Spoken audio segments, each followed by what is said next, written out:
Good morning, ladies and gentlemen.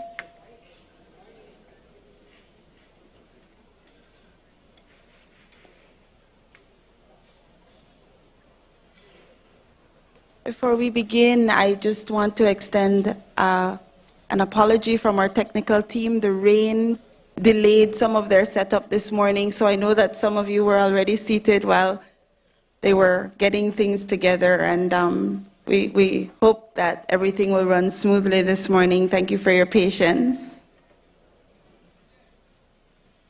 We are about to begin our program this morning. My name is Diane Mahia. I am pleased to be able to be your Director of Ceremonies this morning. Welcome and happy Independence Day to everyone. Thank you for being here with us this morning. In just a minute, we'll begin this morning with the arrival of Her Worship, the Mayor of Belmopan. Mayor Sharon Palacio will be joining us in a minute. The music that we have been hearing so far comes from the military band, the 156th Army Band from Bossier City, Louisiana, along with our Belize Defense Force Band, and I'll be sharing a little bit more information on the band with you shortly.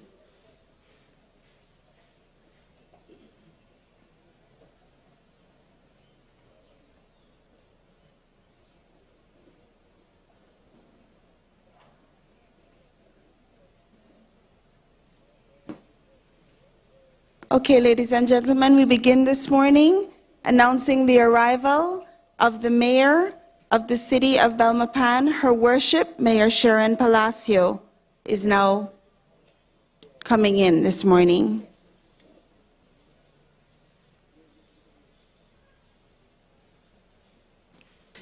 As the Mayor comes in, I mentioned that we have our friends from Bossier City, Louisiana here. The 156th Army Band is under the command and directed by Chief Warrant Officer 4, Wade A. Furness. The 156th Army Band is known as Louisiana's own, and it has a long and proud history that dates back to 1937. Currently, the band has a total of 40 members, and 12 of them are here today. The band comprises several musical performance teams that include a marching band, concert band, brass ensemble, woodwind ensemble, jazz combo, and rock band. The 156th Army Band proudly supports the citizens of the state of Louisiana and emphatically treasures the state partnership that we have with the Belize Defense Force Band. Our Belize Defense Force Band is evolving from a volunteer band to a full-time military band. Its roots can be traced back to Mount Pleasant Creek in the Cayo district, where a corps of drums was established for the then volunteer guard. The BDF band today falls under the Service and Support Battalion of the Belize Defense Force. It has a full-time staff of 12 members and is the only military musical ensemble in the country of Belize. The band is pleased to have the support of the 156th Army Band for Belize's independence celebrations. The very first time both bands performed together was in 2006. Ladies and gentlemen, Her Worship, Mayor Sharon Palacio, Mayor of the City of Belmopan.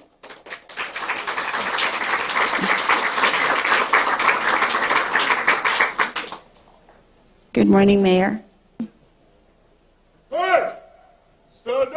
The very first time both bands performed together was in 2006 for the dedication of the present United States Embassy in Belmopan.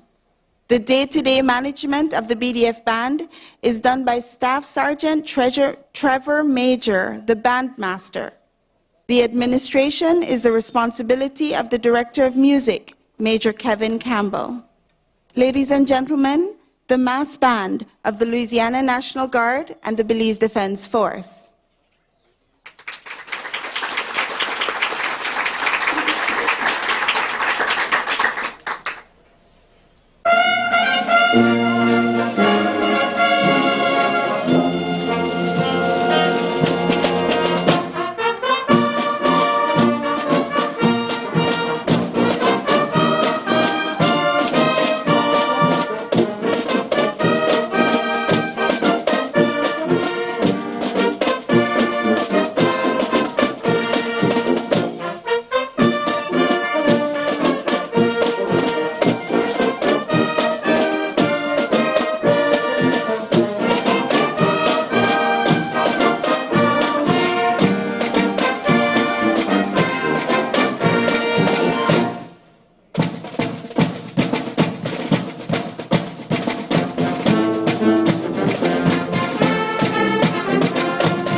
You know, ladies and gentlemen, today, obviously, it's our birthday, so that's a special day already. But one of the things that makes today's celebration particularly important is that we have visitors literally from all over the world today. Just to mention, as we are getting started, this morning we have representatives from Argentina, Australia, Austria, Belgium, Canada, Colombia, the Dominican Republic, Ecuador, Egypt, France, Georgia, Germany, Italy, the Netherlands, Nicaragua, Palestine, Saudi Arabia, South Korea, Spain, Sweden, and Switzerland, in addition to the members of the Diplomatic Corps and Consular Corps who are with us more regularly in Belize. I really want to just take a moment to acknowledge you all and welcome you and thank you for being here with us today.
Ladies and gentlemen, I announce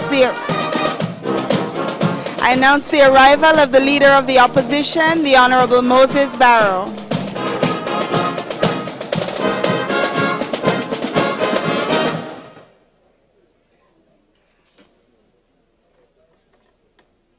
Thank you to the band of the Louisiana National Guard and the Belize Defense Force. Ladies and gentlemen, the arrival now of the Leader of the Opposition, the Honorable Moses Barrow, and Mrs. Barrow. No, just the Honorable.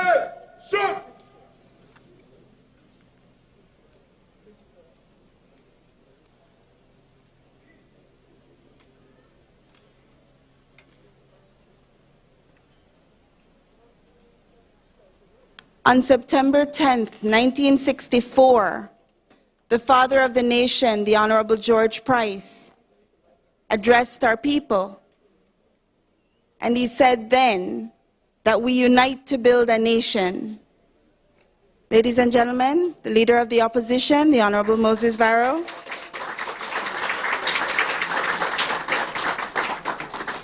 In 1964, the father of our nation said, "We unite to build a nation." Most Belizeans want an independent and sovereign Belize, but there are some persons who are against it. They say the people are too few and the country too small and too poor to have its independence. To those who doubt, honestly or not, in our ability to be free Belizeans, I would recall a sentence Victor Hugo wrote on the measure of greatness. There is no such thing as a little country. The greatness of a people is no more determined by their number than the greatness of a man is determined by his height. All true Belizeans agree with Victor Hugo. We are a small but a great people, and we are a country with a great future. On this National Day, we pay tribute to our Belizean people and their present and future generations. In 1964, ladies and gentlemen, the father of the nation already was thinking ahead to the struggles that we would face. We are awaiting now the arrival of Honorable Madam Justice Louise Blenman, and we're grateful for the music of our friends.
Ladies and gentlemen,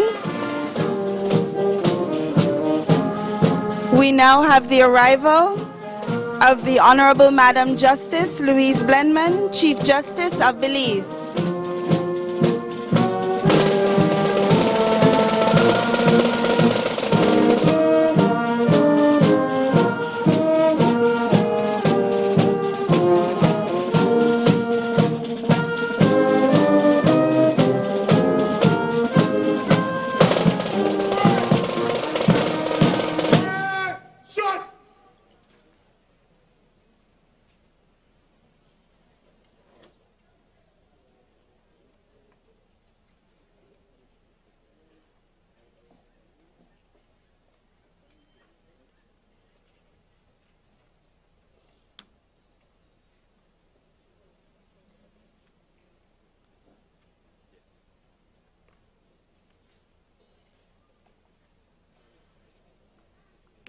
Ladies and gentlemen, the arrival of the Honorable Madam Justice Louise Blenman, Chief Justice of Belize.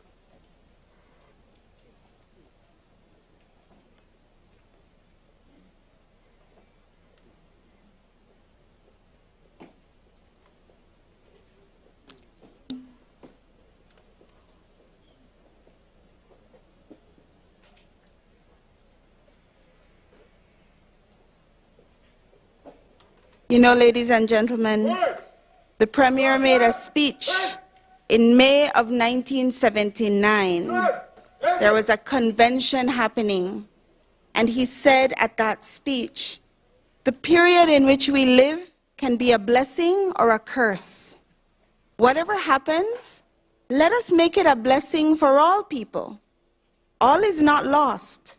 Let us continue to build on the solid structures we have cast. Trim our sails to the winds that blow and advance to a better future. To this end, we must not withdraw to what appears safe and untroubled isolation. We have a duty to the region to work together for the common good and to effectively safeguard freedom in the midst of political pluralism.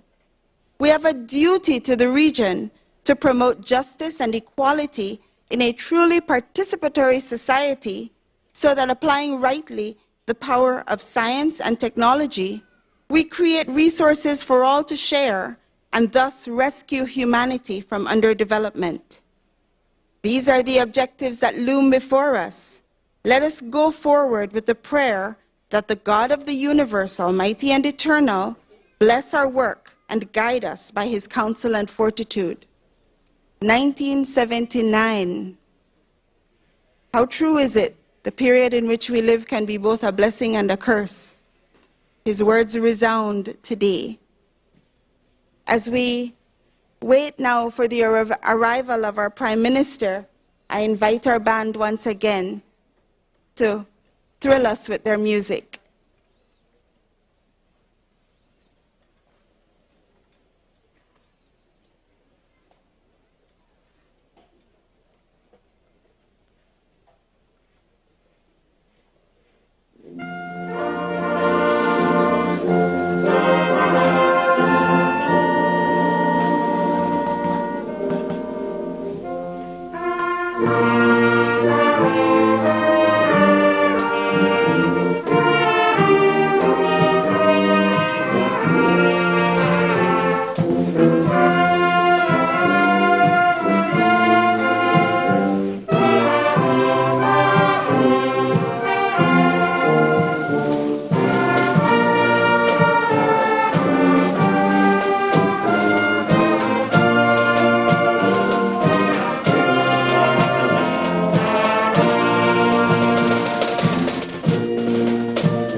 Yes, there's no honorable Francis.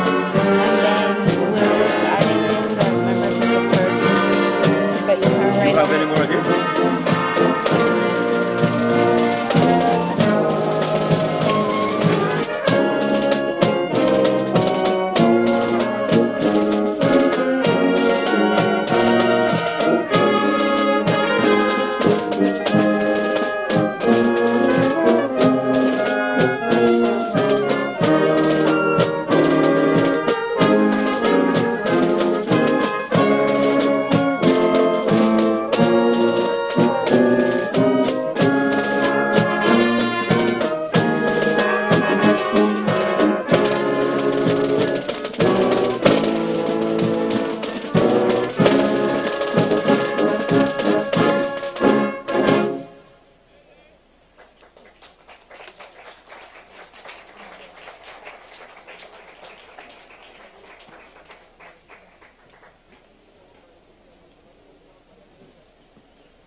And now, ladies and gentlemen, we have the arrival of our Prime Minister, the Honorable John Briceño.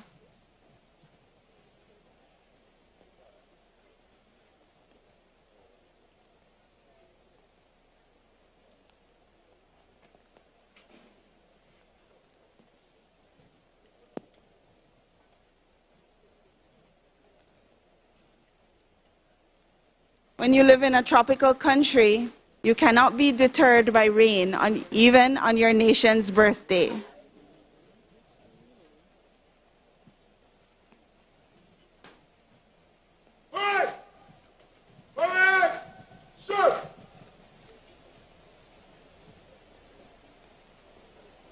The Prime Minister will receive the Prime Minister's salute as he arrives.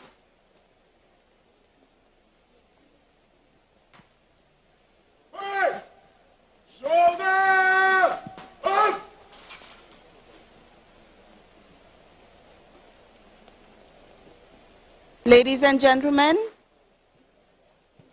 the arrival of the Honorable John Briceño, Prime Minister of Belize, and Mrs. Briceño, Special Envoy for Families and Children. Kindly stand.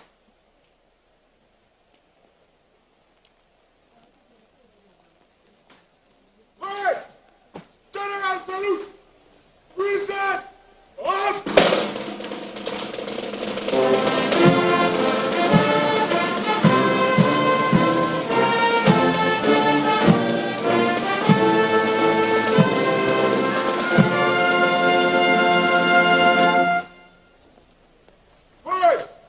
Shoulder!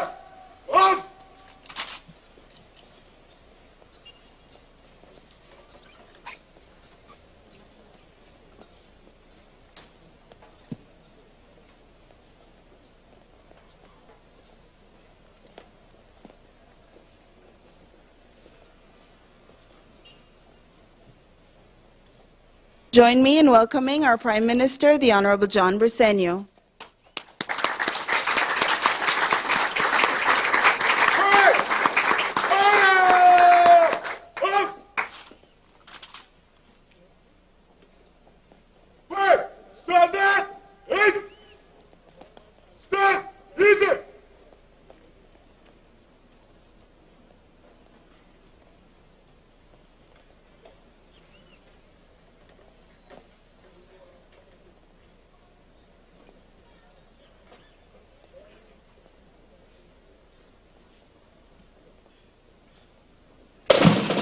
Please be seated.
And now, ladies and gentlemen, we will have the arrival of Her Excellency Dame Froila Salam, Governor General of Belize.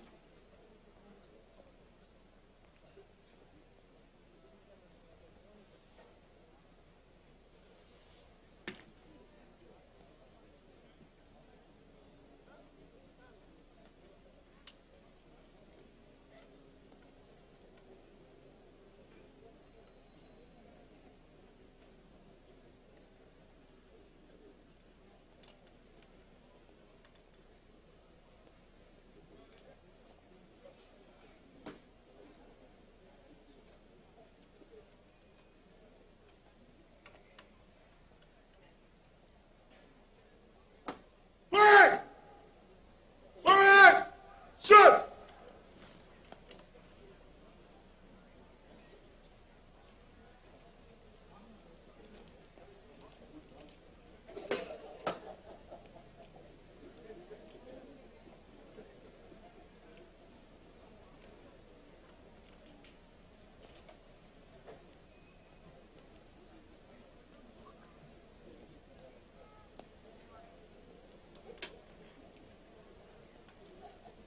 We recognize the arrival of Her Excellency Dame Froila Salam, Governor General of Belize. The Governor General will also receive the Royal Salute.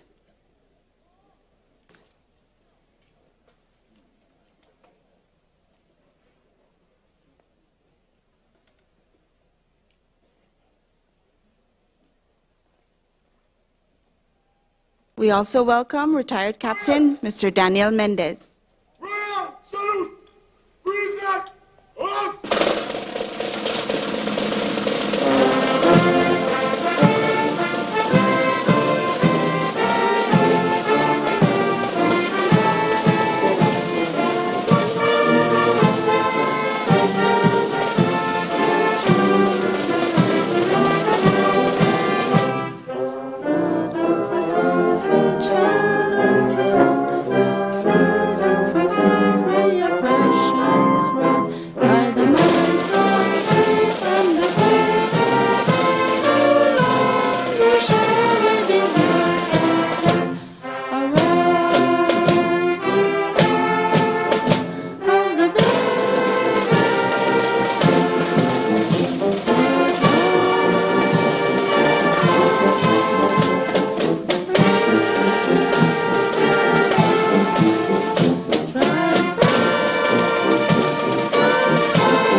Hey! Shoulder! Up! Hey! Order! Up!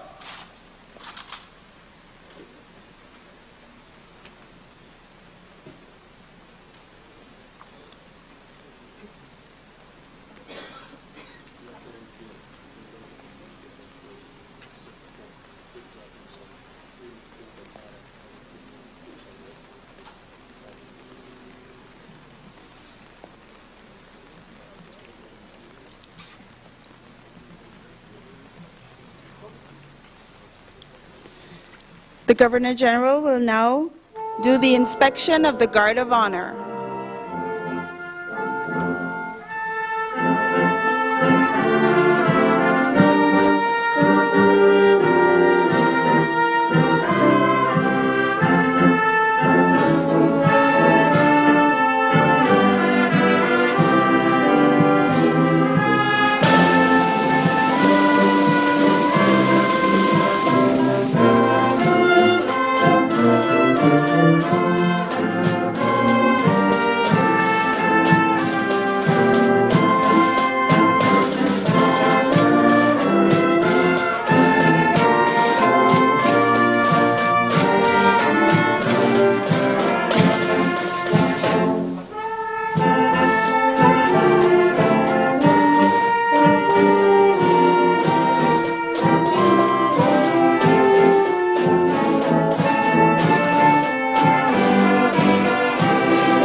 Ladies and gentlemen, the Governor General of Belize, Her Excellency Dame Froila Salam.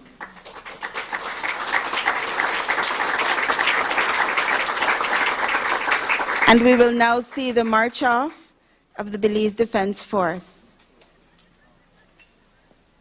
The parade will march off. Parade, on up. Please be seated.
Back the hall. Change direction, guys. Rise. Boom. Quick. March.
Ladies and gentlemen, please let us recognize the 156th Army Band from Bossier City, Louisiana, and the Belize Defense Force Band.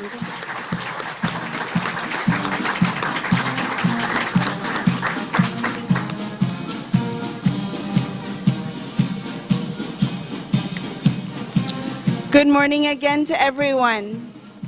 Her Excellency, Dame Froila Salam, Governor General of Belize, retired Captain, Mr. Daniel Mendez, Honorable John Briceño, Prime Minister of Belize, and Mrs. Rosanna Briceño, good morning. Honorable Louise Blenman, Chief Justice of Belize, Honorable Moses Barrow, Leader of the Opposition, and Her Worship, Mayor Sharon Palacio, Mayor of the City of Belmopan, good morning to you.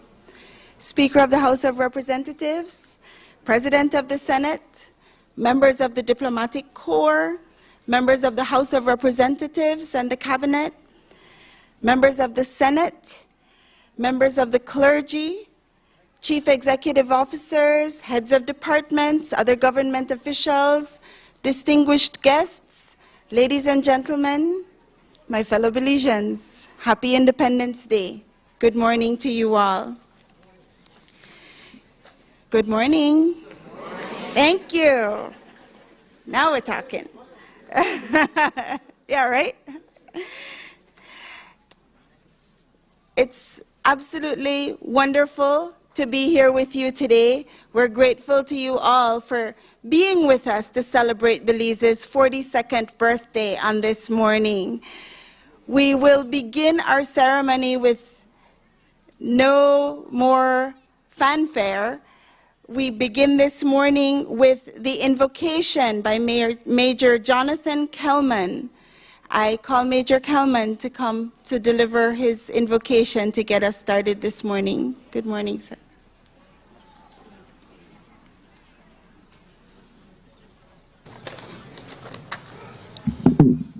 Let's stand for a prayer.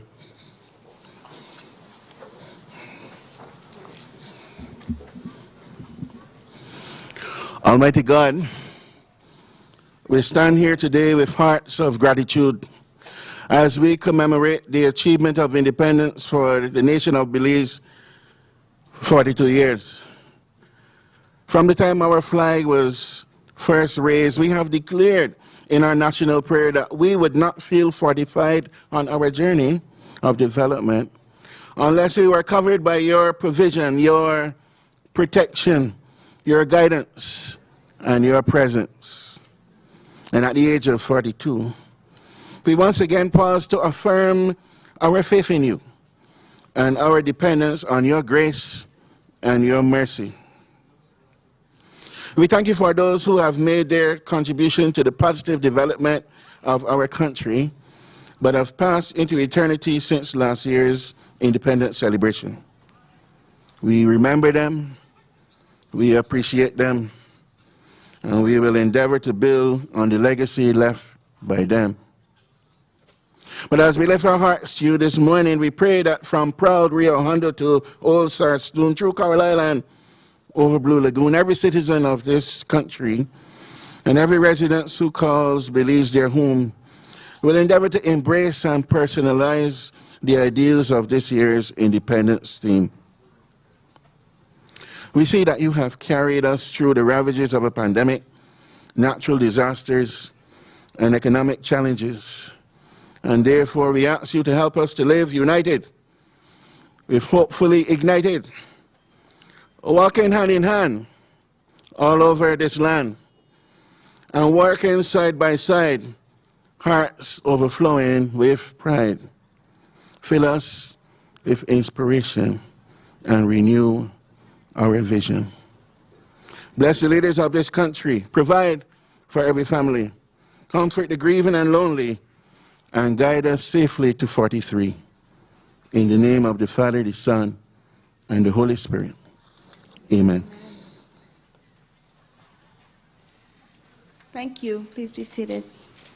Thank you for that lovely prayer. May all the amens, which were a little low still in volume, I think, but, you know, may they all resonate to heaven and keep us safe for one another year.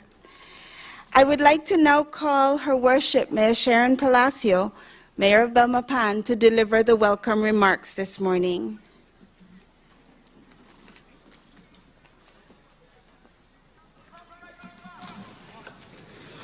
A pleasant good morning, everyone.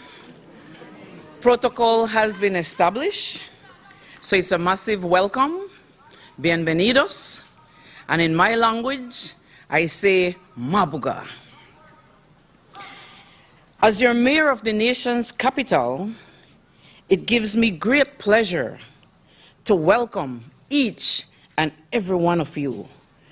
We must first give thanks to our Almighty Father, who continues to take care of us. We must give thanks to the many men and women who made it their life's work to secure independence for us to enjoy today. We know that this was a task for giants and the brave. We must recognize them every time we can. Names like Honorable George Cadle Price, Honorable Philip Golson, Lee Richardson, and Gwen Lizarraga are names that will transcend time. To those who have never been recognized, let us reaffirm our love and honor to them. While many of you might not know the struggles for independence, especially our young people who now constitute the majority in Belize, I believe that it is our duty to connect the dots. We must ask why our people were dedicated to fighting for independence, What was their mindsets? Why did some go to jail and risk their lives for an independent Belize? Why was such a sacrifice necessary? 2 weeks ago, I met a gentleman at the Bullfrog restaurant, a great man, a Rotarian, who had chosen to serve humanity, who shared with me that the tragedy of Belize is that we rhapsodize our men and women when they are dead and vilify them in life. Yet wisdom demands that we lionize men and women who have done good when they are alive. Today, we must choose to lionize you when you're alive.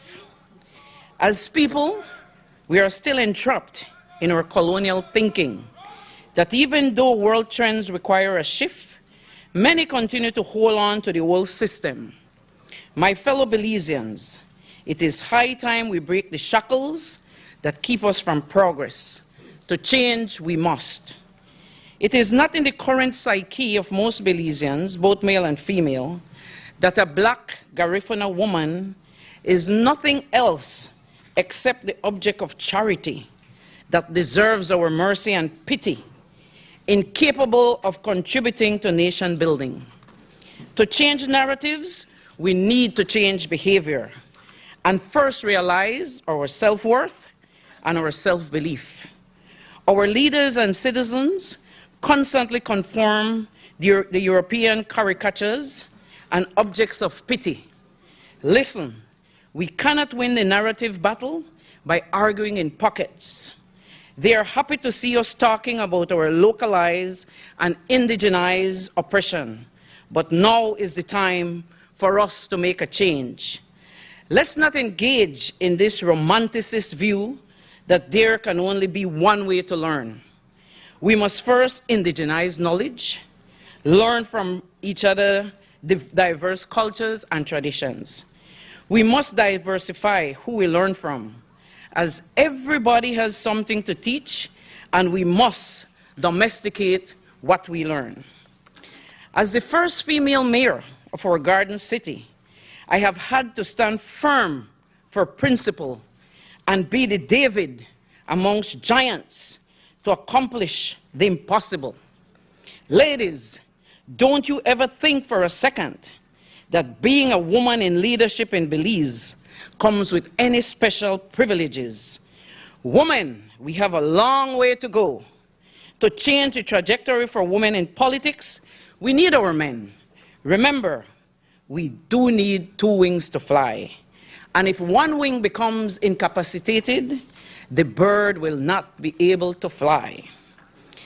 Despite not having our subvention coming to the council to support our operations, due to debts, and I won't call name, but of course it was incurred by my predecessor, the UDP administration. I found a bed of corruption, everything that you can possibly imagine. But we won't go there because today is a day to celebrate. Under my leadership, and with the help of Minister Fonseca from the Ministry of Education, because education for me is poor people's riches, and it does empower the nation. And I constantly go to his ministry, and I must say, from the time I assumed office to now, we've gotten scholarships for over 120 young persons to the tune of over $300,000. I must say,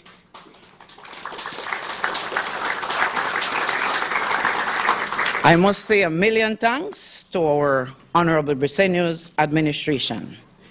Due to our outreach, we have been able to partner with organizations, private donors, and regular citizens, and receive great support for a back-to-school drive, which was a massive success.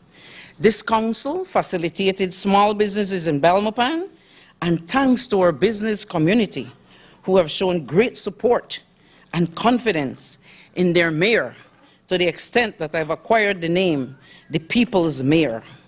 We've increased collections, maintained streets as best as we could, paved our streets, and created a food bank to help our single women in motherhood and their families. I am so passionate about single women in motherhood because my mother, Rose Zacharias Palacio, she was brave enough to leave Punta Gorda with her 7 children, 6 boys. I'm the only feminine representative. And she heard that her husband had just returned from Trinidad and Tobago, where he pursued the first person to train dogs in Belize. I can never forget the names of the dogs, Lobo and Rex. Am I right, Commissioner? Maybe you're too young. So when my mother heard, because in those days we didn't have cell phones and so on and so forth, but she heard her husband was given a house to live in there at the police training school. So she quickly gathered her 7 children, I can recall, with one simple plastic bag. All of us had a simple plastic bag. And we arrived at the police training school. When we arrived, as kids, we were very excited. And in those days, the streets were very bad. And my mother stepped out of the truck. The name of the truck was Charger Truck. And she walked up to the guard room. And she asked for her husband, my father, my beloved father.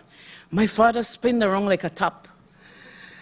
And he looked at my mom and he said, you're on your own. Why you had to do this? So my mother, a brave woman, she exempts all trials and tribulations. She made us walk from police training school, and we passed right in front of her. As a child, I thought it was long, but it was very close. And we arrived at a relative's home, right there on Ambergris Avenue. And I can understand now as a big woman why when the relatives saw 7 children along with her sister, and in her house it was only a 2-bedroom home, it was normal for her to react the way she reacted. Anyhow, with this, in less than about 3 days, a group of guys who were from down south, they heard about what was happening, and they gave us half of a duplex. And there's where we lived, and we lived happy. We quickly got into the comprehensive high school. In those days, they didn't ask about any verification. So my mother was able to say, this one goes into second form, this one goes into standard 5, standard 6, and they accepted all of us. I say all this to say that I came here when I was 12 years old, and without the shadow of a doubt, I love Belmopan, and I am sure that under my leadership, Belmopan has maintained, despite the difficulties, we work on cleanliness. I can recall the Honorable George Cadle Price walking on the walkway and always reminding us to pick up the garbage. And that is something I want to leave with everyone here today. So with next to no equipment, we've managed to get the job done. The Belmopan City Council, as I said before, was a sunken ship. And when this administration took office, one must appreciate the tremendous effort employed simply to keep us afloat. One would think that with intelligent people in office, and I'm referring to my own council, they would be ready to support development. For those of you who don't know, we had and still have the opportunity to invest in a $10 million bond to help develop our nation's capital. Even after I agreed to the added conditions imposed by my council, they have refused to sign. In trying to undermine my leadership, let it be known that our people are looking and they deserve better. Citizens and the nation's highest leadership, I challenge you to take this matter up as a case in point for problem solving for the benefit of the citizens of my beloved Garden City. When you have plenty of enemies following you, bumper to bumper, and praying for you to fail, you must cleverly sidestep their landmines and coast to victory, leaving a legacy. With only 6 months remaining for me to deliver this Garden City, I want to reassure the People's United Party that I stand ready to deliver the city of Belmopan once I'm given the opportunity. In closing, I want to leave you with what the great Alexander the Great, what Alexander the Great said. Alexander died at the age of 32 in June 323. Before he died, he called his generals and he said, "Sit down, and I'm going to give you the following instructions. I want you to get my physician as soon as you know that I'm dead. Get all my physicians and tell them that I want them to be the ones to take me to my grave. And after that, I want them to find all the money that I own and for them to sprinkle the money along the path where they're going to take my body. And then he said, the last thing I want from you is to make sure that you put me in the coffin and have my arms wide open." So the generals asked, "But why are you telling us this?" So he responded, "Of my physicians, that it may be known that when death comes, not even the best of physicians can protect you." And then he said, when it comes to money, you never carry your wealth with you. Wealth means nothing. And when it comes to me, to him opening his arms, he said, into the world he came empty-handed. And the last advice, he said that the only thing that we must do in our lifetime is to ensure all that we do, that it is good for humanity.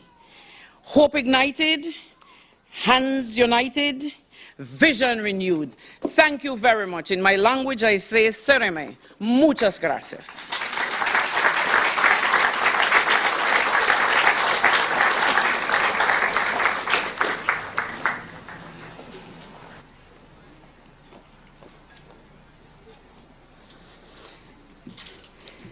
Thank you so much, Mayor, for your welcome remarks. And now, ladies and gentlemen, please join me in welcoming to the podium the Leader of the Opposition, the Honorable Moses Barrow, for his Independence Day address. Thank you. Thank you, Mistress of Ceremony. You know, I promised to behave today, but after that speech from the Mayor, so truthful and so candid, I will say, Mayor, you don't have to worry, because in March, the UDP will win Belmopan. So all of your problems will disappear. A pleasant good morning to all of you. I welcome all of you. I am so happy to be here with all of you. Even my political opponent who raised the gas price at midnight, I forgive you. Still my brother in independence. Good morning and blessings to the Governor General, Her Excellency Froila Salam, Prime Minister Honorable John Briceño and Mrs. Briceño, Chief Justice Blenman, and other members of the judiciary, members of cabinet, members of the opposition, members of the Senate, Speaker of the House, President of the Senate, the clerk and staff of the National Assembly, Her Worship, outgoing Mayor of Belmopan, Sharon Palacio, Minister of Education and Chairman of the National Celebrations Committee, who I will concede is very generous as Minister of Education. I thank you on behalf of the Mesopotamia people for your generosity. Your Excellencies of the Diplomatic Corps, members of the clergy, see Bishop Mengoshe there, heroic commanders of the armed forces, civil society, our brilliant children and teachers from schools all across the beautiful city of Belmopan, other distinguished guests, and those tuned in at home and in the diaspora, my fellow Belizeans. Today we celebrate our 42nd independence. 45 years old. I still consider myself young, so we are a young nation with so much potential. We celebrate this day with the equal measure of national pride and exhilaration attached to the Battle of St. George's Key we recently celebrated on the 10th day of September, which marks 225 years since our forebears, including the Flowers Bank 14, made the pivotal trek to make the pivotal decision to stay and defend Belize against the mighty Spain. Just as the Battle of St. George's Key underlines the iron will embedded in our Belizean DNA, so does our battle for independence against the British colonizers, which was won on this glorious 21st day of September, 42 years ago. There is a powerful theme that defines a Belizean people who, though faced with improbabilities and impossibilities, always find the invincibility that lies deep within us, deep within all the human souls, to defy reasonable expectations of defeat, triumphing over all adversaries and adversities. We faced insurmountable odds of defeat when we chose to defend our homeland against a more manned and militarily powerful Spain. So did national heroes George Price and Philip Goldson, along with heroic nationalists such as Leigh Richardson, among many others, when they led the resistance against the colonizers, the British monarchy, and demanded our independence. Our national heroes were arrested, they were incarcerated, they were maligned and undermined in the battle for independence. Yet that ancestral spirit prevailed as it did 225 years ago, when we preferred to risk our lives for Belize rather than cower and retreat from the tyrant invaders from Spain. This is who we are. Never surrendering to the odds, never retreating from the giant tasks life presents us. From birth, we were built to be bold, built to be our best. We are Belizeans. Now more than ever, that spirit of resistance is needed as we face a new foe in a battle for mental liberation and economic independence.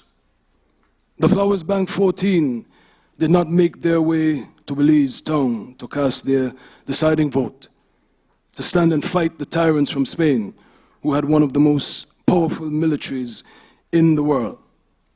George Price and Philip Goldson did not risk their freedom and persecution for us to have anything less than complete freedom, which requires a liberation of the mind and economic independence. This battle for complete freedom and economic independence will only come when more of you in this audience and those watching and listening, when more of you find the Flowers Bank 14, the George Price, the Goldson, the Sabaranis, the Maud Williams, the Gwen Liz spirit that lies within each and every Belizean, regardless of ethnicity, gender, religion, or orientation. We are all one Belize, with one spirit of ingenuity, indomitability, and invincibility.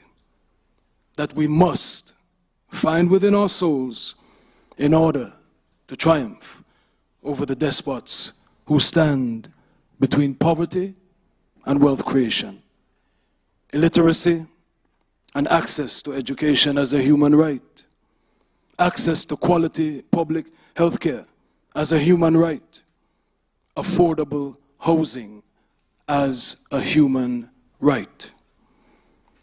The embattled Briceño administration, mired in the Portico corruption, Senate investigation, accusations of ministerial sexual assault, murderous land corruption, among other dubious acts of bad governance, has borrowed almost $1 billion in 3 years, yet we are further away from that economic independence and complete freedom than ever. Instead of constitutional reform that will expand our rights, give greater protection to our rights, give greater freedoms, and strengthen our democracy, our Constitution is being weaponized to target the opposition and disenfranchise segments of our society. Instead of protecting our borders and preserving our territorial integrity, the Sarstoon has been neglected by the government. In the name of patriotism, the opposition registers its condemnation of the Guatemalan armed forces' breach of our territorial integrity by entering Belize to remove 3 of our national flags from our Sarstoon on the day that we celebrated the Battle of St. George's Key. We are a peaceful nation, a nation that prefers to live in harmony with our neighbors, including Guatemala. But we will never compromise our territorial integrity. The Guatemalan armed forces entering Belizean territory to remove our flags is a flagrant use of force which is unacceptable, an act that is against international law and established protocols of the Confidence Building Measures Agreement, which explicitly states that neither nation shall use force or the threat of force to pursue their position with respect to the territorial differendum.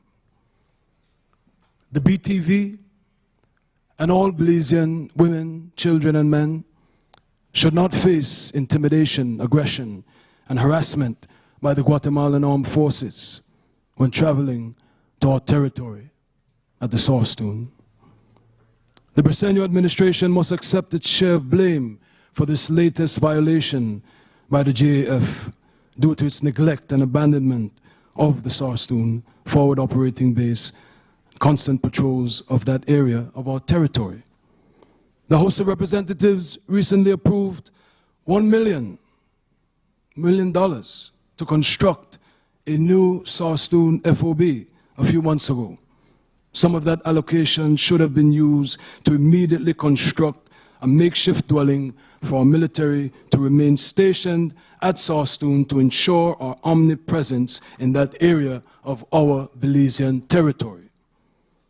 Let us unify, come together as one nation in our call for the Guatemalan government, the OAS, and the group of friends to ensure the Guatemalan armed forces refrain from violating Belizean territorial integrity in the Sarstoon. As we face those external threats, we face similar threats in our home affairs. Our judiciary is terribly underfunded, with our Belizean judicial officers being paid disproportionately, disrespectfully less than the foreign judicial officers.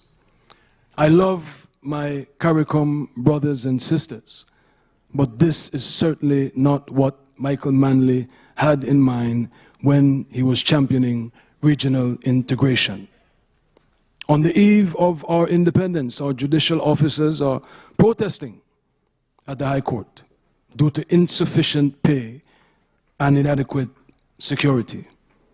Prosecutors are constantly threatened, with a witness in a recent murder trial a few weeks ago being executed after he testified against the accused murderer. Again, let us join together, let us unify in our call for the Prime Minister to pay our Belizean judicial officers their worth and provide adequate security for prosecutors and witnesses. Treat our Belizean judicial officers with the dignity and respect they deserve. An underfunded, demoralized judiciary adversely impacts our citizen security, which is why security continues to worsen. With just a few days ago, the High Court Justice from Trinidad and Tobago suffering a home invasion, murders and violent crimes more shocking and frequent. In this beautiful city of Belmopan, let us not forget the Ramna Race and Vivian Belial. Let us not forget the young mother sleeping in her bed on Plou Street, executed, her daughter shot. Gun license and impunity being sold to the highest bidder, thanks to a hapless Minister of Police and a dinosaur Prime Minister who is merely an artifact in the Museum of Disconnect and Tone Deaf. We can and we must do better. We should not be spending $220 million on infrastructure while our public hospitals are in a deteriorated state without basic necessities, leading our nurses and our doctors to protest the deplorable conditions. We should never cut the police budget and the human development budget while wantonly increasing investments in streets and highways that this PUP government said was a road to corruption. Let not the aforementioned failures dampen our spirit, for we are buoyant people, a people that at 42 will not allow celebration of our independence to be confined to the podium. We are people that will demand our leaders celebrate independence every day with legislation and public policies that underline patriotism, underline national development. I've been all around the world in my 45 years on this planet, extremely fortunate. I've been to Africa, Europe, the UK. I consider the United States my second home, Canada, Latin America, all throughout the region, in the Caribbean. I just visited Prime Minister Mitchell and the leader of the opposition, Dr. Keith Mitchell, in Grenada. And I testify that Belizeans are as good as anyone in the world. Belizeans are worthy of a good quality of life as the basic standard, with limitless potential for luxury, opulence, whatever it is you imagine and vision for yourself based on our capacity.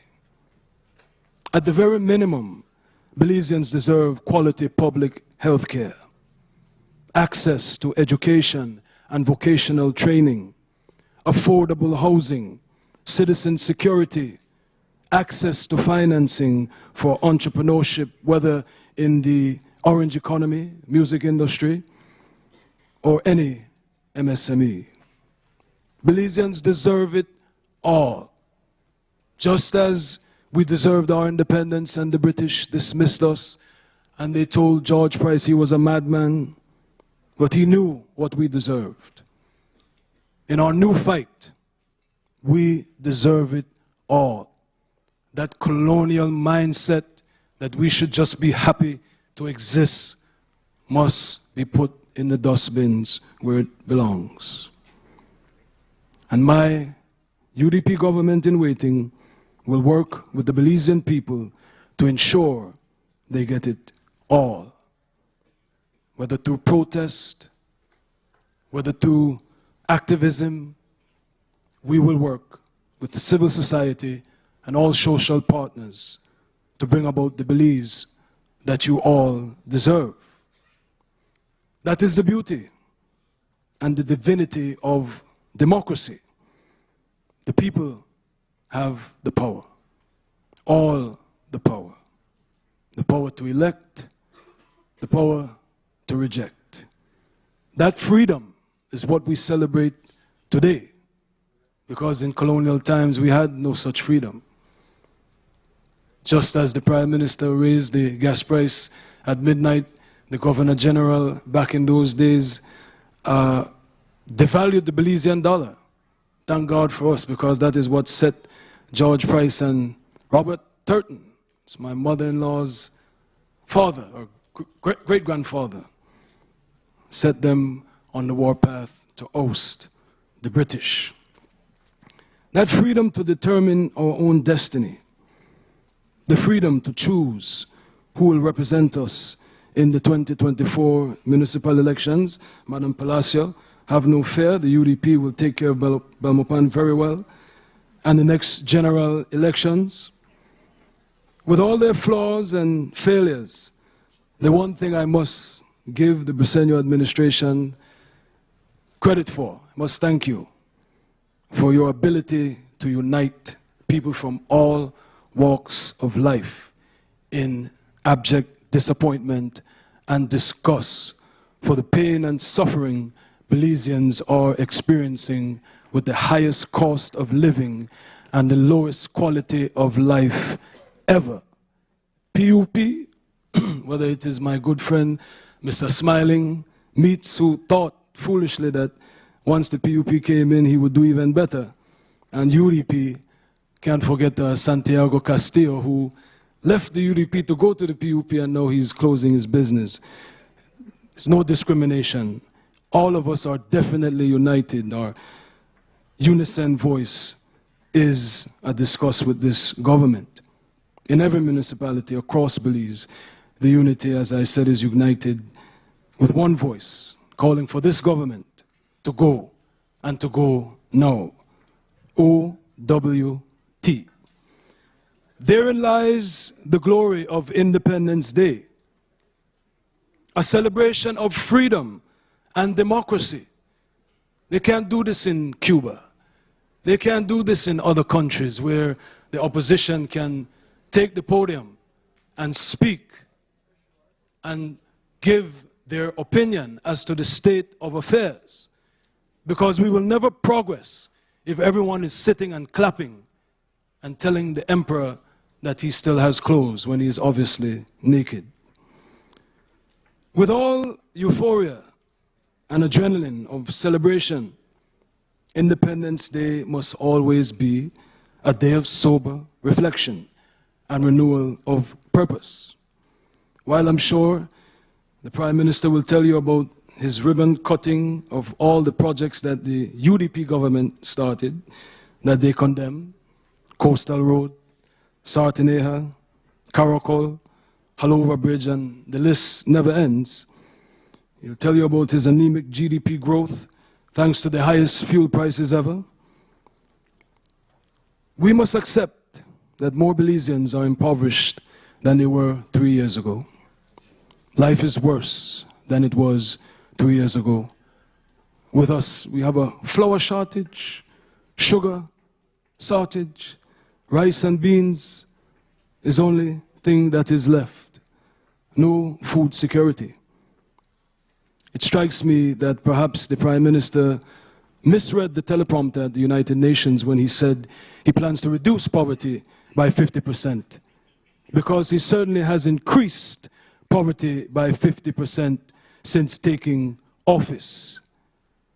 Sustainable development goals must not be restricted to speeches written by technocrats. Those privileged to serve as government must do as they promised in their manifesto and deliver on their social justice platform. I challenge this government to return to the social democratic ways of our national hero, George Cadle Price, the longest-serving leader of this beautiful nation, whose soul must be suspended in eternal agony to see the PUP party that he founded completely abandon its commitment to poverty alleviation and our most vulnerable. You don't believe me? Under the UDP, the ministry was the Ministry of Poverty Alleviation. They removed the poverty alleviation from the ministry. I must make clear that social justice needs capitalism. We must be fully engaged with our Belizean and foreign investors. We must never malign, ostracize, and target businesses due to partisanship and corruption, as has been done with Michael Feinstein, people like Michael Ashtroff, Brad Spolido, BSI, Vulcan, and many others. We cannot create employment and truly grow the economy and close the gap of wealth disparity without investor confidence and capital. George Price described it as the mixed economy. I first met the father of our nation, Right Honorable George Price, on his birthday. Mutual friends, Troy Gabb, Lucas Spat, took me to his birthday party that they were having on Spat's compound before he passed away in September of 2011. At the official ceremony commemorating Price's passing on Tuesday, while I laid the wreath for the opposition at his resting place, I knelt and said a prayer asking the Creator to bless all Belizeans with the power to find within us that George Price spirit of peaceful revolution, that spirit of social justice, that spirit of nation building that propelled Price to make incomparable contributions to our independence and national development. We are now confronted with a new revolution, a new battle in the fight for economic independence, equality, and social justice. George Price, along with Philip Golson and others, did their part to make us an independent nation. Now it is our responsibility. Our, not the state, not the opposition, our, all of us, to continue to build Belize into an equitable, just democracy with freedoms and opportunities for all. We must be ignited to strive to be George Price, Golson, Maud Williams of our day, and resist against poverty, inequity, illiteracy, and dependency. We must all lead the new, peaceful revolution for economic freedom, self-sustainability, and inclusion. I believe in Belizeans. I know the potential of Belizeans. I'm living proof of what we can achieve, what we can overcome, despite the odds. I know we have the power, especially our young people. We are a majority young nation. And you young people have the power to come together and dismantle the systems of oppression, the systems of corruption and cronyism, the systems of discrimination and wealth disparity.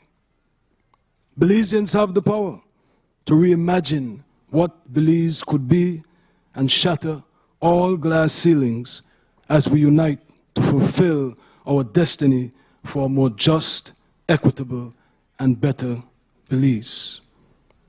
With hope, unity, and renewed vision, let us go from punishment to prosperity. Happy Independence Day, Belize.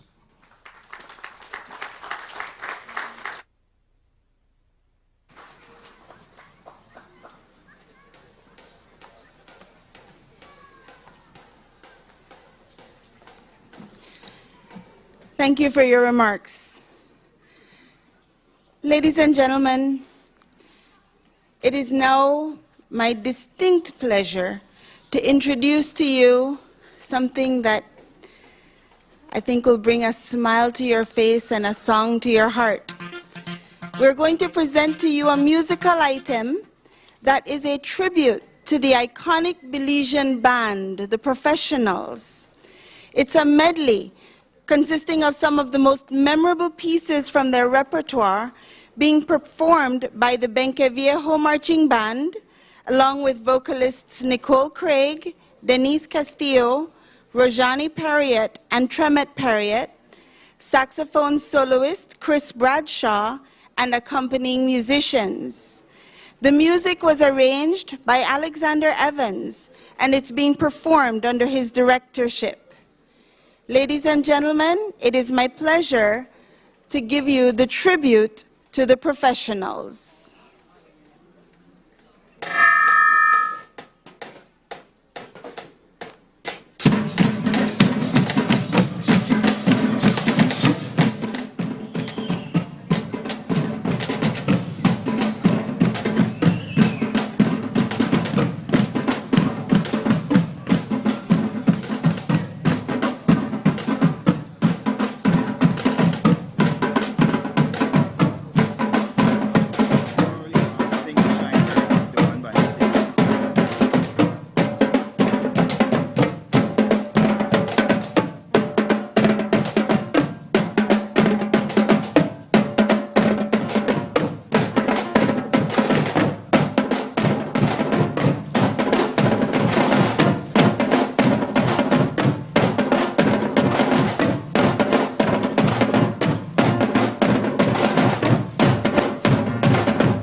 all the pleasures that you will share.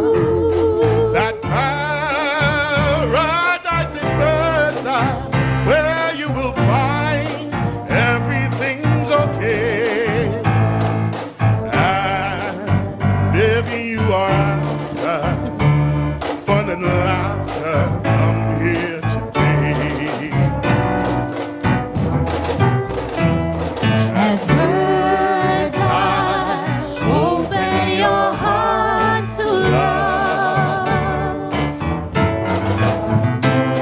The stars will shine bright in the sky above. Music will play for you and your senorita. Magic guitars will strum, And you will hum the melody they play. at bird's eye. It will be time to dance. Your heart will thrill to a new romance. Everything makes you feel like a kid, and you'll be coming back to bird's eye.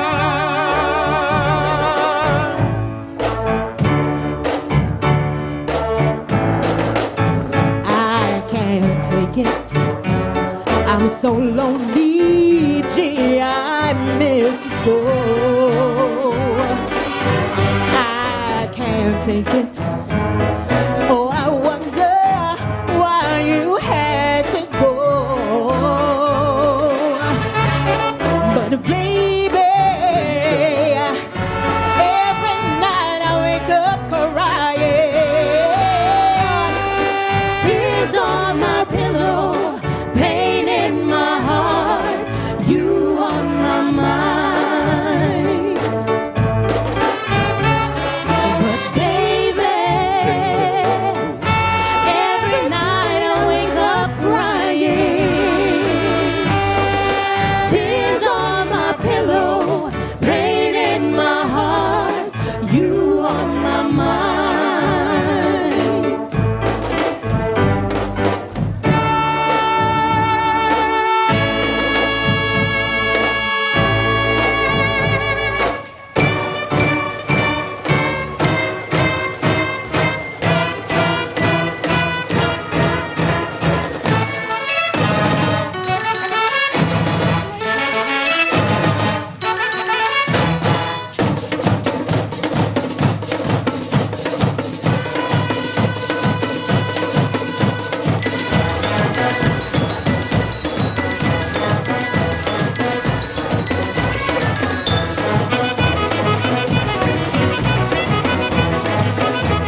Thank you.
That, ladies and gentlemen, is our Belize.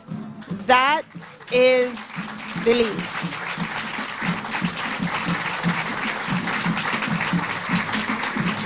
Our school children, joined by some of our musical masters, you see the blend of ages, you see the blend of cultures, you see the nod to our musical history, to the professionals, and you see that we join forces, we join our talents, we join our hearts and our energies to create beautiful music that today teaches and inspires.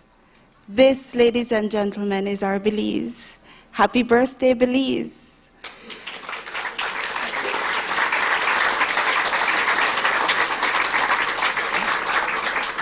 And now, with that little bit of music and that little bit of pep in our step, we're very happy to welcome this morning to the podium for his Independence Day remarks our very own Prime Minister, the Honorable John Briceño.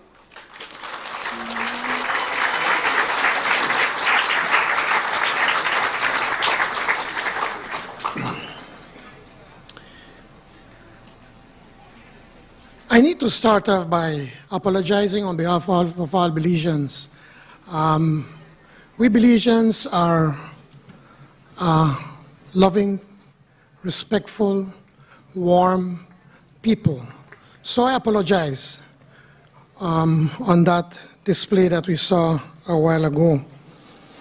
But on a happier note, I think I want us to give the Benquevio del Carmen Marching Band another round of applause. No, that represents Belize.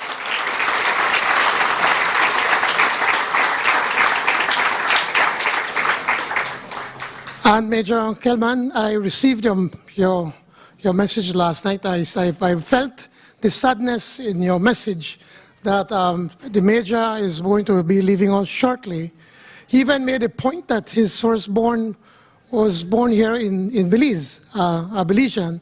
And so I want to thank you, you and your wife, on behalf of the government and the people of Belize for the wonderful work that you've done at the Salvation Army. And the people are going to take after you. I'll have some big shoes to fit. So we wish you well in Jamaica. No disrespect to our Jamaicans, but you know, Belize is a nicer place to live. So I think I'm allowed to get away with that one. His Excellency, the Infrela Salam, Governor General of Belize, good morning. You look beautiful this morning, as always, may I add. To the Chief Justice, good morning. So wonderful to see you. I don't see you often.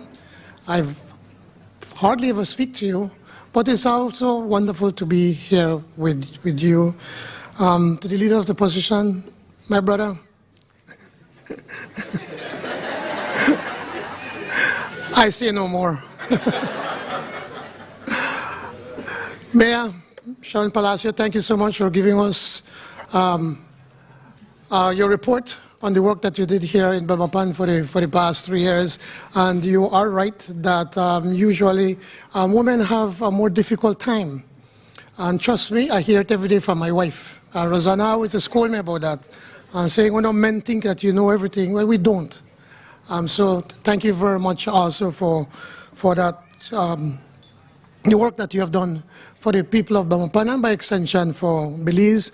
And may I note also that Mayor Palacio was also an educator, just like my wife. Well, my wife is retired now. I know a celebrity, you have no money, you don't collect no money, and government is not paying her as the work that she does as special envoy. She tells me that every month, actually. Reminds me that about the work that she does. Francis Fonseca, Minister Fonseca, is not here today. He's in Belize City, but I also must acknowledge the wonderful work that he has done in organizing these September celebrations.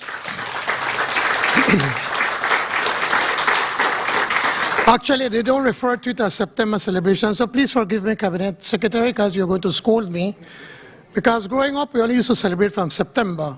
But under the leadership of Francis, the celebrations start way before.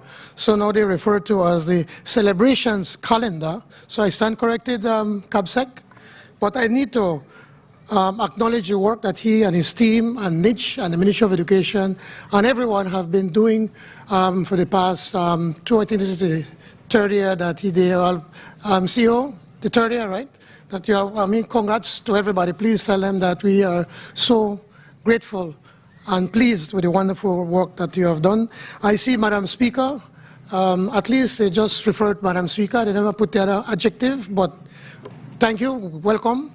And the President of the Senate, who is here with us, members of the Diplomatic Corps and Diplomatic and Consular Corps, members of the House of Representatives. I see Minister Dolores here with us, and Brother Oscar. Also, I see the Commissioner of Police and the Coast Guard and DDF. Good morning, everybody. It's wonderful. It's wonderful to be here. My fellow Belizeans, again, good morning. And this day, the 21st of September, lifts an enlivened nation to the pinnacle of our annual celebrations calendar, as together we salute the various milestones of our glorious march to statehood. On behalf of all Belizeans, I welcome the many distinguished visitors who have traveled great distances to show solidarity and to show respect. All Belizeans are grateful for your presence here today, and I thank our citizens in every village, town, and city who have joined us in person and in spirit, the many events of our celebration calendar. True to tradition, my remarks today have been preceded by the always imaginative critique of the leader of the opposition. How fitting it is for him to fulfill his obligation and to do so even on this paramount day of national unity. In doing so, he demonstrates to our guests and to the world that our democracy is high-spirited and our Constitution is vibrant. Taking stock of our nation's standing at 42 compels a recognition of the existent regional and global conditions. Lamentably, the times are turbulent. A vicious war rages for a second year in Europe, the first conflict of its kind since the end of World War II. Climate change ravages the planet, from superstorms menacing our region, to the forest fires in the Northern Hemisphere, to the catastrophic floods in Africa and Asia. A surge of inflation wreaks havoc on the pocketbooks of those who can least afford to pay more for the staples of living.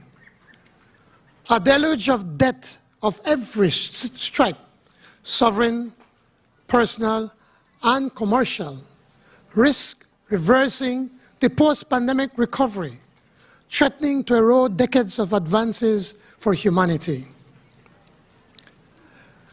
At 42, the downside risks appear formidable and intimidating for a small, open democracy such as ours. Despite these obvious and very real challenges, the results of our constant labors since the election of November 2020 shows that Plan Belize, our national plan, our North Star, is not just working, but working far better than the optimists imagine. I want to share with you today just a few snapshots of these successes. And I'm going to send the Leader of the Opposition a copy of the speech. Last week, as an example, the IMF concluded its mid-year review, where staff and the authorities agreed that 2023 will see economic growth and an expansion of 2022.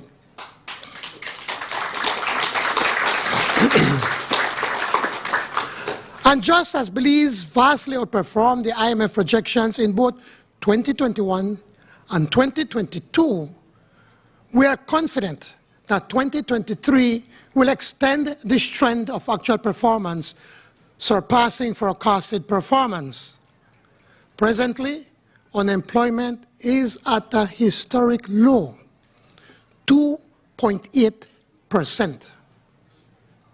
That's as close as Belize has ever been to full employment. Especially pleasing is the forecast for domestic inflation, expected to fall from 6.1% last year to 3.7% this year. The explosive economic growth we have managed, along with the unprecedented bounty of new jobs, has not come at the expense of overspending and new debt. In fact, a primary fiscal surplus of 1.2% is projected for this year, while the public debt is anticipated to fall from a high of 133% to below 60% of GDP.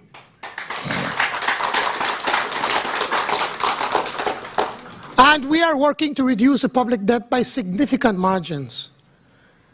Belize's financial system has regained its pre-pandemic strength. Central bank reserves exceeded $500 million, or 4.5 months of imports, well beyond the recommended 3-month standard. The banking system is liquid. Non-performing loans stand at the prudential 5% level, and the Central Bank Act has only recently been revamped to further fortify the toolkit of the regulator to fulfill its vital mandate. In sum, then, the economy is booming. Belizeans are working. Our dollar peg is safe, and the medium-term prospects are exceptionally promising. No wonder, therefore, that a few weeks ago, when the second annual investment summit convened on idyllic Hamburger's Key, there were waves of confidence and cheer about investment opportunities in Belize. Focusing on Belize's potential for orange economic growth, this latest edition of our investment summit attracted serious commercial interest from every continent, underscoring our limitless promise in art, culture, research, science, and technology. 600 registrants and $300 million estimated in pledged new investments are unmistakable signals that our investment pitch is bearing bountiful fruit. But the vision of our party has always stretched beyond just stony statistics to that promised land of social progress brought about by what the father of independence called the mixed economy. The surging economic growth, if it is to be sustained, requires more energy, clean energy. In pursuit of this objective, government signed a $144 million loan agreement with the Saudi Fund for Development for the construction of a 60-megawatt solar plant, an ambitious endeavor we expect will also receive support from the World Bank. Clean and independent energy will complement the multiple investments underway in power distribution, water and sewage systems, and a national road network that will facilitate optimal product and service delivery and distribution, particularly for the foundational sectors of tourism and agriculture. Belize has been blessed with bountiful and valuable natural resources, and their ecosystem services are central to our economic sectors and development. Our natural assets are complemented by our cultural assets in developing these three important pillars in our economy and development. The industrial strategy with blue, green, and orange policies is a work in progress that aligns with my government's vision, which is to develop a thriving, nature-positive economy that is people-centric. Last year, I told you about plans to convert sargassum collected from the sea into fuel for energy. Last week, the investors and designers were here and are predicting that by this time next year, the construction of their facility will be well underway. Development that does not lift the people to a better quality of life lacks legitimacy. Inequitable growth cannot sustain an open society. Vitalized by this conviction, government's investments in education, health, and citizen security have reached unprecedented heights. $90 million has been secured, again from the Saudi Fund for Development, to construct a new tertiary-level hospital on the University of Belize's campus here in Belize. And attached to that hospital, we plan to attach a medical school, all here in Belmopan in Belize.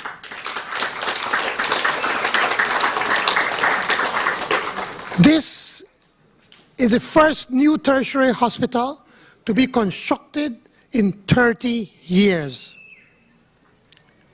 At the same time, funding has been increased for anchor hospital facilities called Houston, the KHMH, as well as for regional hospitals and for clinics throughout the country.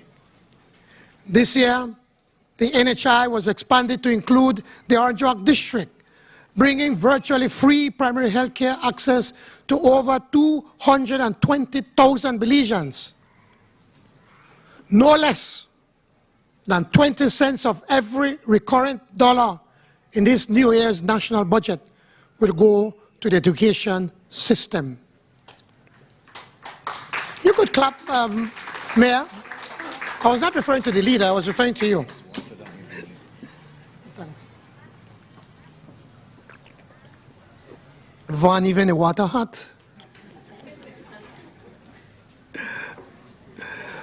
No Belizean should be out of school because he or she cannot afford the cost of schooling. Quite the opposite. Belize cannot afford for even a single student to forego learning because of their economic standing. Over 20,000 students from primary school to university have benefited from scholarships or financial assistance from the Ministry of Education at a value of close to $10 million.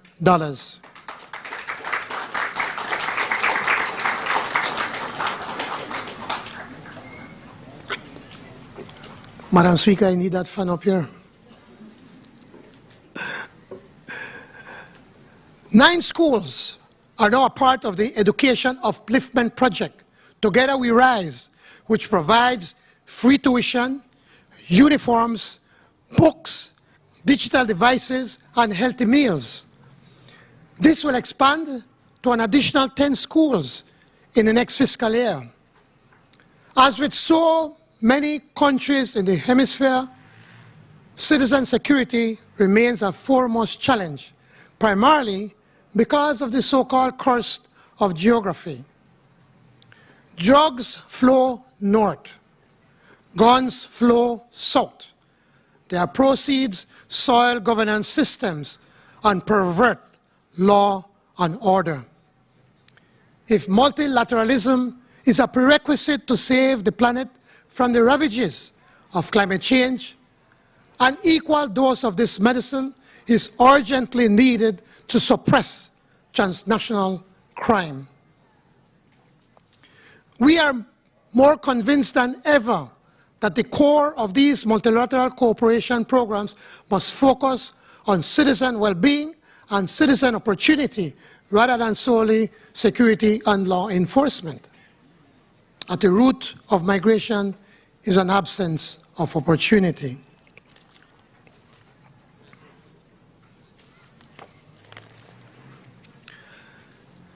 Hermanos beliceños, el tema este año de nuestro aniversario de la independencia captura con tanta claridad este momento de la historia.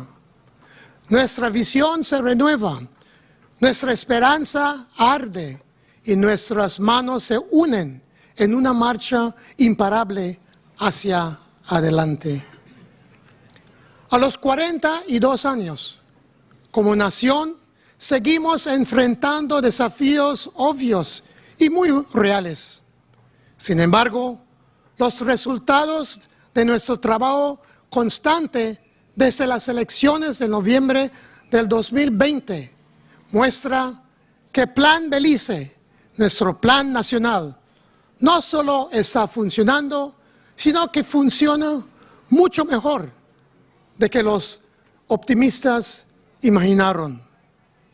Estoy convencido que así como Belice superó ampliamente las proyecciones del FMI, tanto como el 2021 como el 2022, confiamos que en el 2023 ampliará esta tendencia de desempeño real que va a superar el desempeño previsto.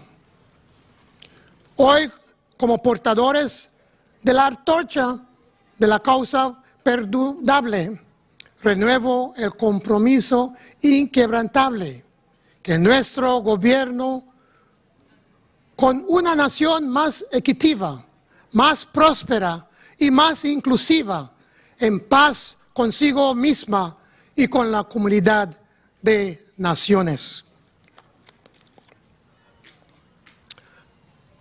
43 years ago, at the brink of independence, George Price spoke of a peaceful, constructive, progressive revolution. It was then, and it is now, a revolution against a system that was inhumane, unjust, wrong, and unjustifiable. Mr. Price called for a wave of nationalism and national unity, an awareness of the beauty and wealth of Belize, a consciousness of the oneness of all Belizeans, and an appreciation of the common heritage and common destiny for all the Belizean people. Today, as the torchbearers of that enduring cause, I renew our unshakable commitment to a more equitable, a more prosperous, and a more inclusive nation at peace with itself and with the community of nations. This year's theme captures with such clarity this moment in history. Our vision is renewed, our hope burns, and our hands joined in an unstoppable forward march. And with the guidance of our Creator and the support of our people, we keep ever moving forward. To all Belizeans at home and abroad, we proclaim, long live Belize, que viva Belize, happy Independence Day. Thank you, and may God bless you all.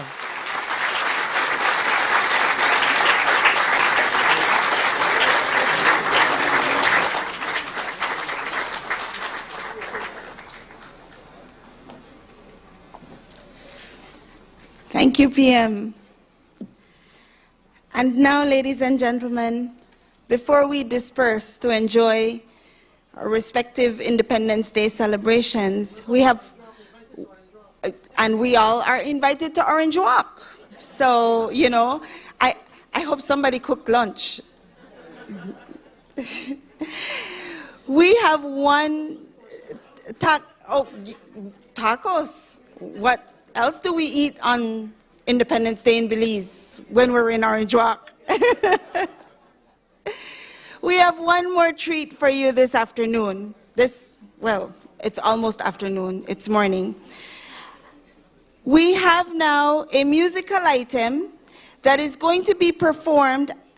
It's a collaboration between the Pallotti Orchestra, the Independence Day Choir, an assortment of steel panists and musicians, and soloist Denise Castillo.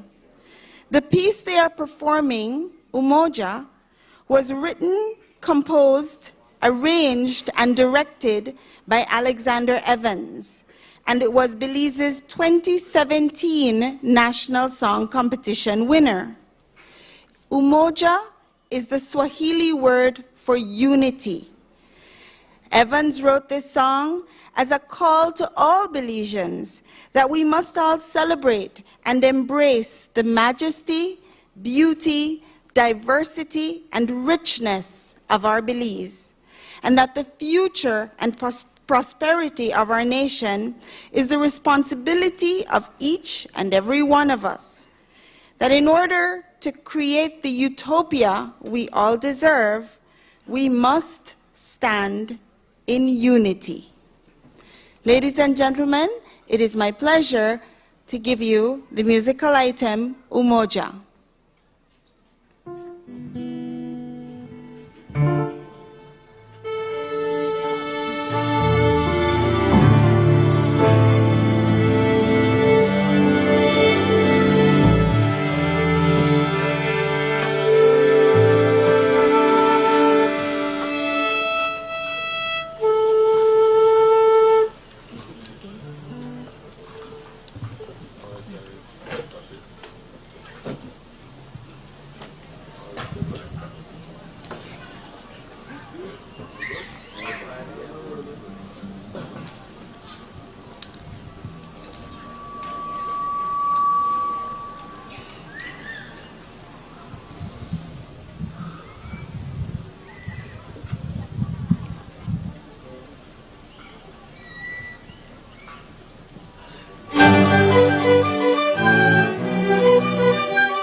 brimming with hope, potential overflowing.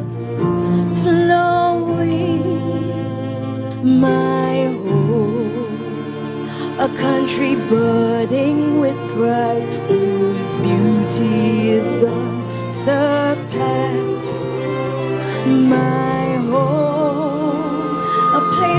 far still to go, a land that's striving to find its way.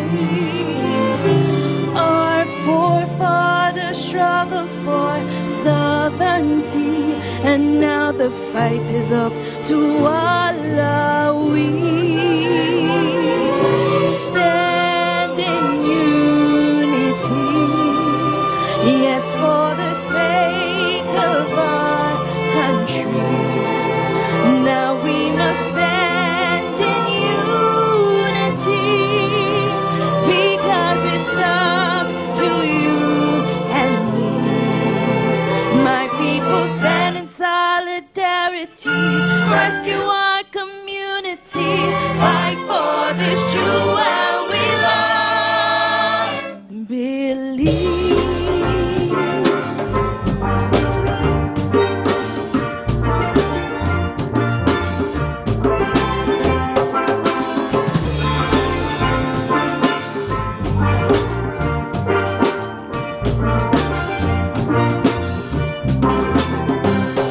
Our home, a people oh so diverse, a nation aiming for peace. Our home, a land that's searching for self, a hunt that we must not fail. Our home, a land was blessed from the start, a place that's striving to find its path. We must no longer squander our riches away, and now the change we seek begins today. Stand in unity, yes, for the sake of our country. Now we must stand in unity, because it's up to you and me. My people stand in solidarity, rescue our community, fight for this true and we love. Believe it's time for us to stand as one. Time to save this young land we love. It's time we learn to cherish our country. Let's do it before it's too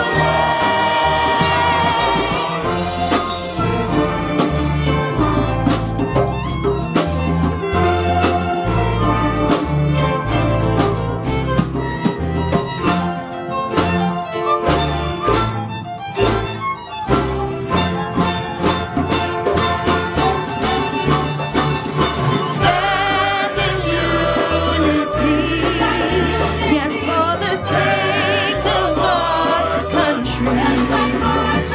You must stand in unity, because it's up to you and me. My people stand in solidarity, rescue our community, fight for this true and we love.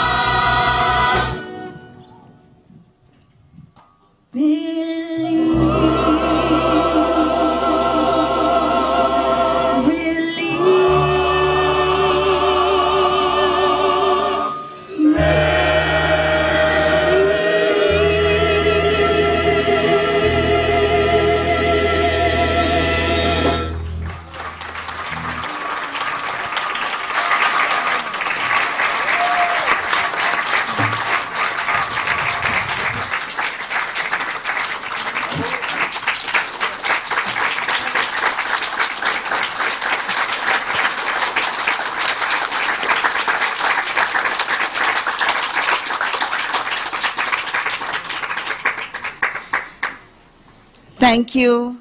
Thank you so much. I hope that we are all able to go about our day now with, literally, after these wonderful musical experiences, after being able to participate in the ceremony today, I do hope that you feel a sense of hope that has been ignited, that you see where when our hands are united, we produce beautiful music and good work, and that our vision, which constantly needs to be renewed as we continue to work, continues to drive our nation forward. Whether it was, our Father of the Nation's timeless words or the timeless nature of beautiful music, we're grateful to all of you for being here. We're grateful for your presence as we celebrate Belize's birthday. And we have come to the end of our ceremony this morning. Thank you for being here, everyone. I wish you all again a very happy and a safe 42nd birthday to our beautiful Belize. We will now see the departure of our guests, beginning with Her Excellency Dame Foila Salam, Governor General of Belize, and Mr. Daniel Mendez, retired captain.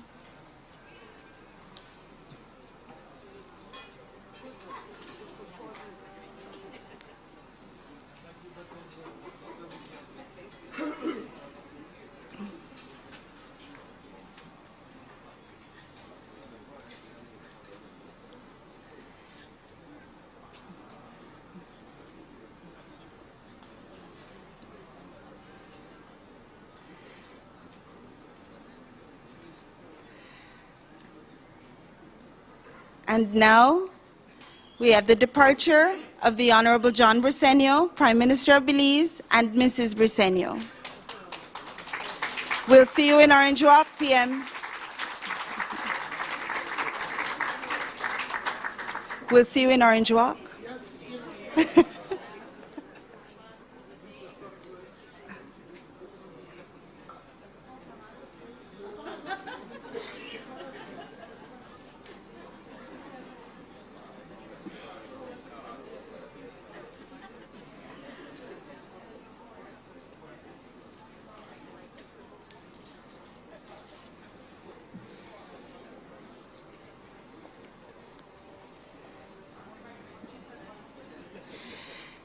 And now, we see the departure of the Honorable Louise Blenman, Chief Justice of Belize.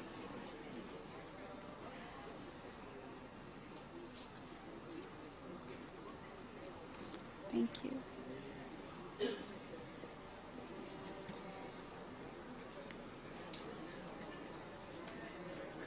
And now the departure of Honorable Moses Barrow, Leader of the Opposition.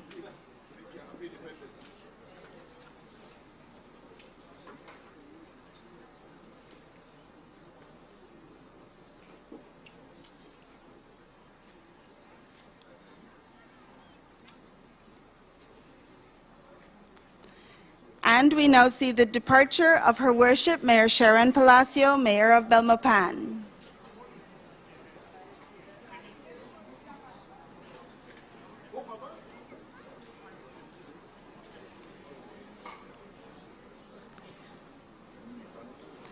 Ladies and gentlemen, have a wonderful day. Thank you for being with us this morning.